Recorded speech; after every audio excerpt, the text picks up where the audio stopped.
সাক্ষ্য এহসান। দিতির চোখের বালি এই পুরুষটি আজ ভার্সিটিতে কালো পাঞ্জাবি পরে এসেছে। সুদর্শন পুরুষের রূপটা যেন এবারে চোখে 16 আনাই ফুটছে। দিতি তাকাবে না প্রতিজ্ঞাবদ্ধ হয়েও বার কয়েক তাকাল আড়ালে আবরালে। ঘন চুল, খোঁচা দাড়ি আর কালোর ফ্রেমের চশমা, সাথে কালো পাঞ্জাবি। বেশ অনেকটা সময় যাবতী ভার্সিটি ক্যান্টিনে বসে সাক্ষ্যকে সরু চোখে পরখ করতে করতেই মনে মনে আওড়াল, কোন এক চৈত্র মাসে এই সুদর্শন পুরুষ আমার জীবনে কেন এসেছিল? এমন বুকের ভেতর ধুকপুক ধুকপুক রোগটা তৈরি করে হার্টের রোগী বানিয়ে দেওয়ার জন্য? কি আশ্চর্য! আমি যদি এভাবে অকালে মরে যাই। দিতি খুবই চিন্তিত হল। মনে মনে এত কিছু ভেবেই মুহূর্তেই মনে করল সেদিনকার অপমানের কথা। দিতিকে, অর্থাৎ নিজের স্ত্রীকেই নিজের দিকে তাকানোর জন্য ক্লাস থেকে বের করে দিয়েছিল। ছি! এহেন অপরাধের পরও দিতি তাকাল কি করে ওই পুরুষের দিকে? কিভাবে? তাও এতটা সময়? দিতির নিজের চোখের প্রতি বিতৃষ্ণা জন্মাল।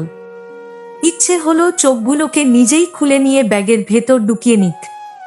নিজের চোখ যদি নিজের নিয়ন্ত্রণেই না থাকে তো সেই চোখ থেকে উপায়টা কি? দিতি ফোঁস-ফাঁস করল। মুহূর্তেই শুনোর পাশ থেকে মিহুর গলা, সাক্ষ্য স্যারের থেকে আজ সত্যি চোখ সরানো যাচ্ছে না, তাই না দিতি? দিতি মুহূর্তেই ফিরল। মিহুর দিকে চেয়ে বুঝল মিহু নিজেও দু একবার তাকিয়েছে। পাশে তিন্নি তো তখন থেকেই তাকানো এক পলকেই। দিতি গলা ঝাড়ল। বোধহয় তার তাকানোটাও মিহু খেয়াল করে নিয়েছে। ভ্রু নাচিয়ে বলল, তো আমার কি, তোর কি মানে? তুইও তো দেখলাম এতক্ষণ ড্যাব ড্যাব করে তাকিয়েছিলি। দিতি মুহূর্তেই কপাল কুঁচকাল। জানাল, ছি! ওই লোকের দিকে? কোন দুঃখে? আমার চোখ অন্ধ না হওয়া অবধি ওই লোকের দিকে তাকানোর চান্স নেই। খেয়া এবারে নোট থেকে মুখ তুলে তাকাল। দিতির কথা শুনেই মুহূর্তে একটা হাসি দিয়ে বলল, বোধহয় উনাকে দেখতে দেখতেই তোদের চোখ অন্ধ হয়ে যাবে রে দোস্ত। আমি জানি না সবাই সাক্ষ্য স্যারকে স্যার হিসেবে না দেখে প্রেমিক হিসেবে দেখে কেন। আমার তো স্যারের বুঝানো সেই ভালো লাগে। মিহু মুহূর্তেই শুধাল, সাক্ষ্য স্যার দুটোতেই পারফেক্ট রে দোস্ত। সব দিক দিয়েই পারফেক্ট। যদি কোনভাবে এমন একজন জুটে যেত কপালে।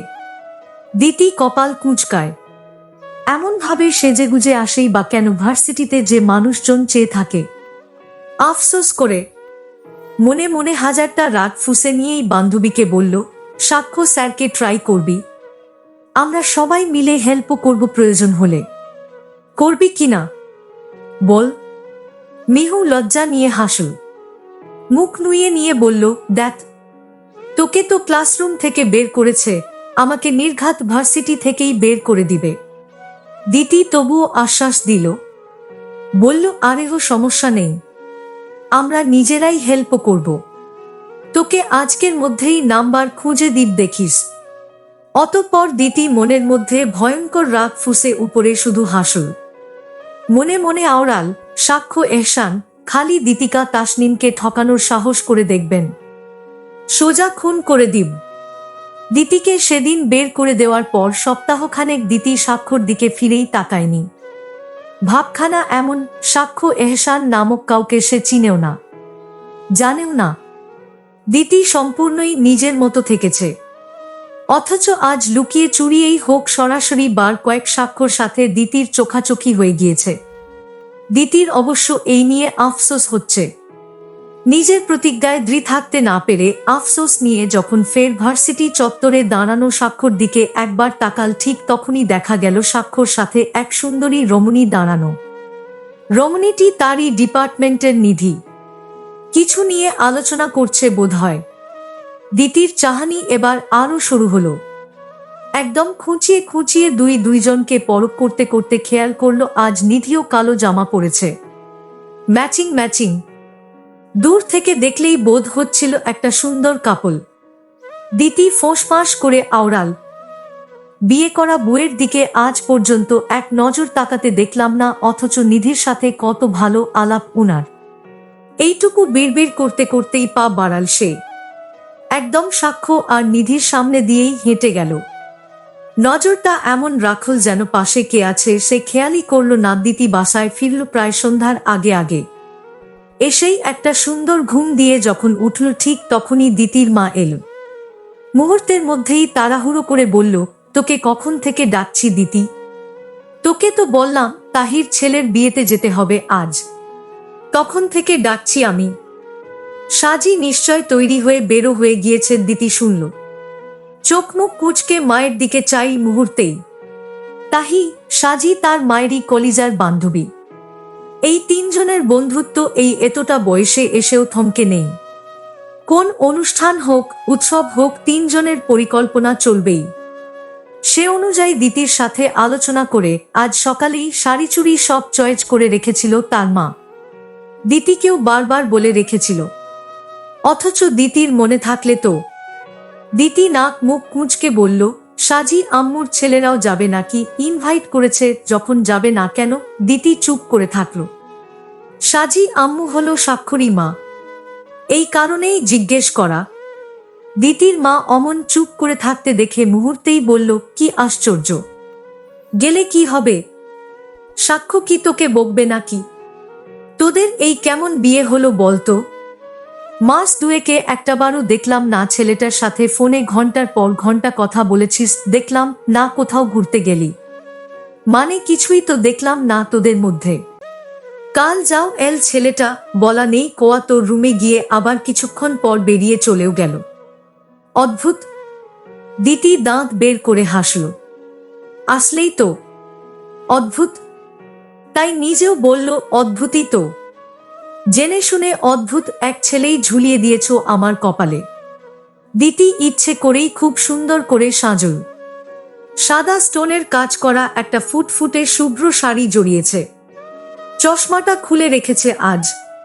চুলগুলো খুলে রেখে কানে গুঁজেছে দুটো লাল টপকে গোলাপ।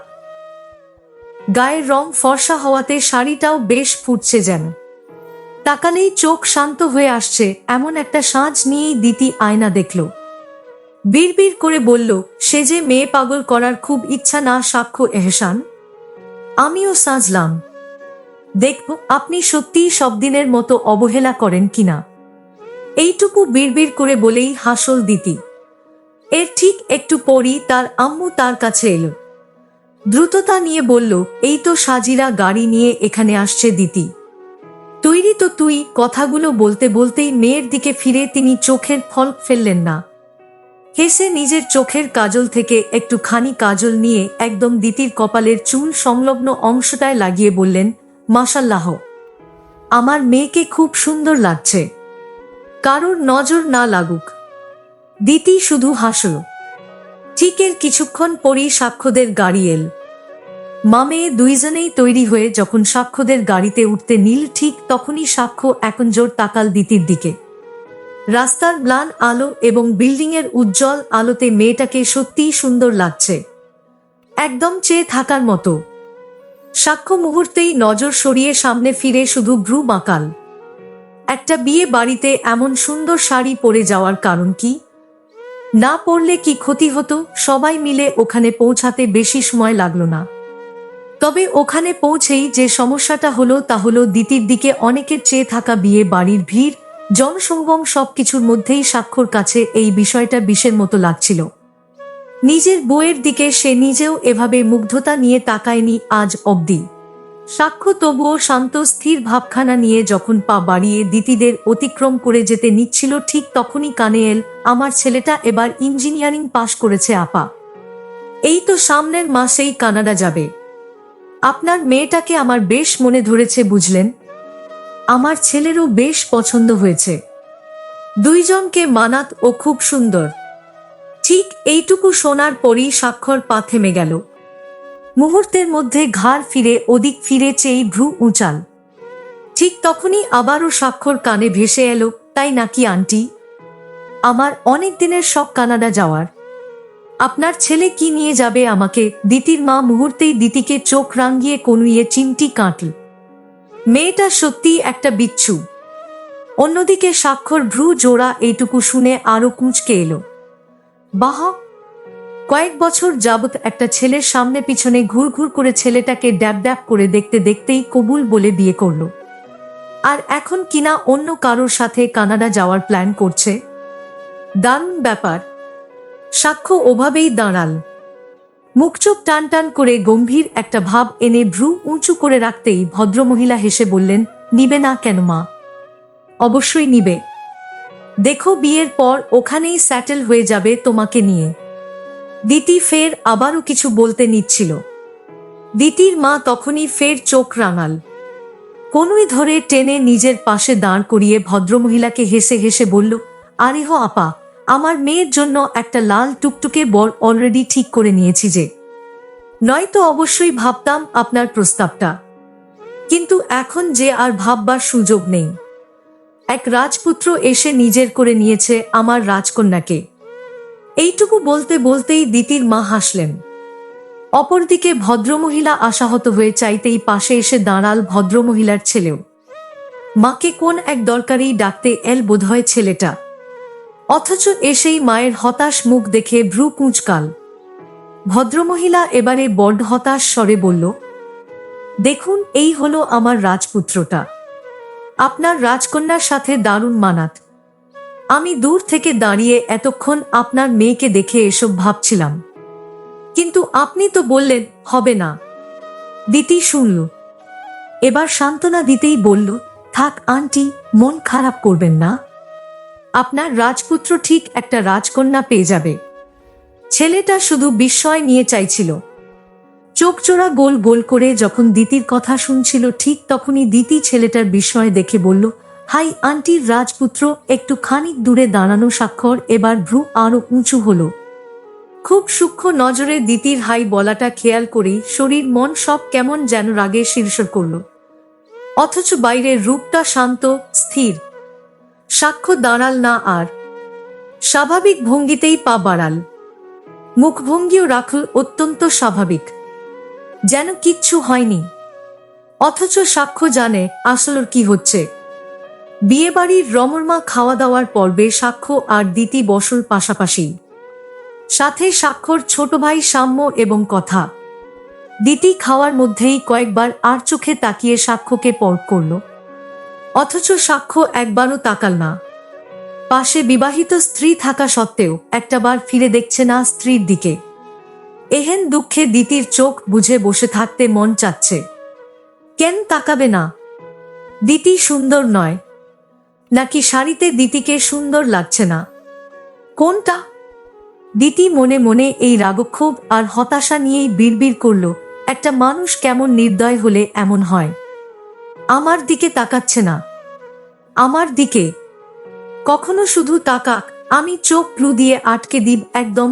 দিতি এইটুকু মনে মনে বলতেই সাম্য পাশ থেকে বলল, দিতির জন্য একটা বিয়ের প্রস্তাব পেয়েছি ভাইয়া, তুমি রাজি থাকলে দিয়ে দেই বিয়ে। বলো, আরো একটা দাওয়াত খেতে পারবো।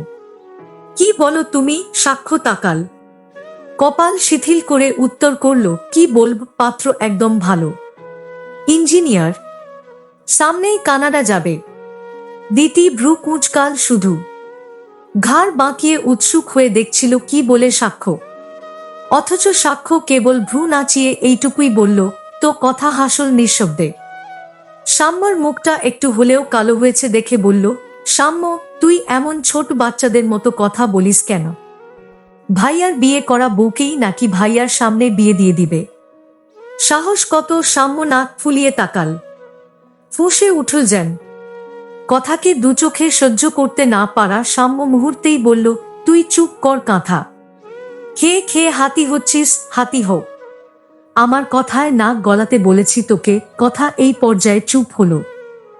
মেয়েটা লক্ষ্মী স্বভাবী, শান্ত, আর স্বাস্থ্যের দিক দিয়ে গুলুমুলু, সহজ ভাষায় মোটা। আর এই মোটা অর্থাৎ স্বাস্থ্যটুকুর কারণেই মেয়েটা কত কথা শুনছে চারপাশে, কত মজা, কত উপহাস। কথা সত্যিই চুপ হয়ে গেল। মনটা খারাপ হয়ে এল এক মুহূর্তেই যেন, যা স্পষ্টই মেয়েটকর চোখ মুখে ফুটে এলো। সাক্ষ্য এই কারণেই সাম্যকে শাসাল, চোখ মুখ কুঁচকে শুধাল, এসব কি কথা সাম্য? বলেছি না ওকে এভাবে বলবি না তুই। এর পরের মুহূর্তে সাম্য চুপ হলো, কথাও চুপ হলো। শুধু স্বাক্ষর শান্তি লাগলো না। দিতি ঠিক তার পাশেই বসা, আরামেই বসে বসে খাচ্ছে, অথচ ভাবখানা এমন কিচ্ছু হয়নি। সাক্ষ্য ছোট শ্বাস ফেলার পাশের টেবিলে তাকাতেই দেখা গেল ওখানে বেশ কয়জন ছেলে বসেছে। খাবার খাওয়ার সাথে চোখের নজর বারবার এদিকেই ঘুরপাক খাচ্ছে। স্বাক্ষর বুঝতে কষ্ট হলো না। শীতল এক রাগ সমস্ত শরীরে বইতেই সাক্ষ্য খাওয়া থামিয়ে ওদিক পানে তাকিয়ে থাকল। ছেলেগুলো তাকানোর সাহস করল না বোধহয়, আর তার তাকানো দেখেই সাক্ষ্য অবশ্য এতে তৃপ্তি পেল না। আরাম করে বসে অপেক্ষা করল দিতির খাওয়া শেষ হওয়ার। অতঃপর খাওয়া শেষ হতেই শান্তশিষ্ট অথচ চতুর সাক্ষ্য তরকারির ঝোলটুকু ইচ্ছে করেই ফেলল দিতির শাড়িতে। দিতি তড়িৎ গতিতেই ছিটকে যাওয়ার চেষ্টা করল, যেন ফোঁসফাঁস করে বলল, কি করলেন এটা? আমার শাড়িটা। সাক্ষ্য কিছুই করেনি, এমন এক ভঙ্গিতে তাকাল। অত্যন্ত হিম শীতল গলায় জানাল, কি করেছি? তরকারিটা আমার শাড়িতেই ফেলেছেন, জেনে বুঝে ইচ্ছে করেই। তো ধুয়ে নিন। ঠিক এইটুকু বলেই অপরিচিত এক পুরুষের মতো সাক্ষ্য পা বাড়াল। ফিরেও চাইল না দিতির দিকে, অথচ দিতি দাঁড়িয়ে স্বাক্ষর চলে যাওয়াটাই দেখছিল। কি নিষ্ঠুর! বুকে সমস্যায় ফেলে কিভাবে একা একা চলে যাচ্ছে। দিতি মনে মনে রাগী ফুঁসল।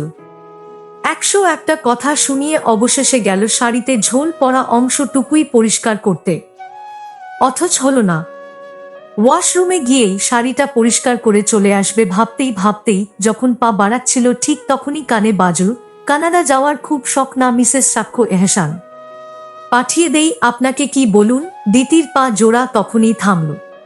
পিছু ফিরে তাকাতেই বুঝল সাক্ষ্য পকেটে হাত গুঁজে দাঁড়িয়ে আছে। মুখভঙ্গি দেখে বুঝার উপায় নেই যে রেগে আছে নাকি অন্য কিছু। দিতি শুধু দেখল। উত্তর করার আগেই সাক্ষ্যে ফের ভ্রু নাচিয়ে প্রশ্ন ছুড়ল, কি হলো? যাবেন না কানাডায়? দিতি মুখ কুঁচকাল। উত্তর দিল, যাব না কেন? অবশ্যই যাব। সাক্ষ্য হাসল এবারে ঠোঁট এলিয়ে। দিতির দিকে চেয়ে ফের ভ্রু নাচিয়ে প্রশ্ন করল, শিওর? 100% শিওর? সাক্ষ্য আবারও হাসল দিতির আড়ালেই। দিতির চাহনি তীক্ষ্ণ, দেখে মনে হচ্ছে আত্মবিশ্বাসে ভরপুর। এইটুকু অবলোকন করেই পা বাড়িয়ে সামনে এলো সাক্ষ্য। একদম সামনে দাঁড়িয়ে বলল, শুনে খুশি হলাম। যাচ্ছেন কবে? সেকেন্ড ম্যারেজের পর। দিতি শুনল, উত্তর করল, সেকেন্ড ম্যারেজ হলে খারাপ কোথায়? ছেলেটা জোশ না বলুন।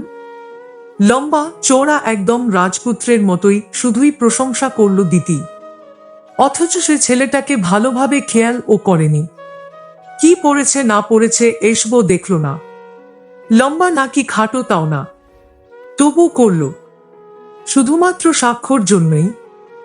সাক্ষ্য সমস্তটাই শুনল। শুনে প্রশ্ন ছুড়ল, মিসেস সাক্ষ্য এহসান, অস্পষ্টভাবে এইটুকুই বুঝাতে চাচ্ছেন যে আপনি দ্বিতীয় বিয়েতে সম্মতি প্রদান করছেন, তাই তো? তাই? সাক্ষর কপাল কুঁচকানো। সুন্দরী বউ সামনে থাকলে যেভাবে মুগ্ধ নজরে তাকানো উচিত তার বিন্দুমাত্র দেখা গেল না চোখে মুখে। বরং শীতল রাগ নিয়ে কিছুটা ঝুঁকে একদম দিতির চোখে নজর রাখল। কণ্ঠে শীতল রাগ ঢেলে ভ্রু নাচিয়ে বলল, দ্বিতীয়বার বিয়ের শখ বলেই কি এভাবে শাড়ি পরে সেজেগুজে ছেলেমানুষ ভর্তি বিয়ে বাড়িতে ঘুরে বেড়ানোর সাহস হয়েছে Mrs Ditika Tasnim? No problem. Sakhya Ehsan তার ওয়াইফের সাহসকেও নিভাতে জানে। Just wait.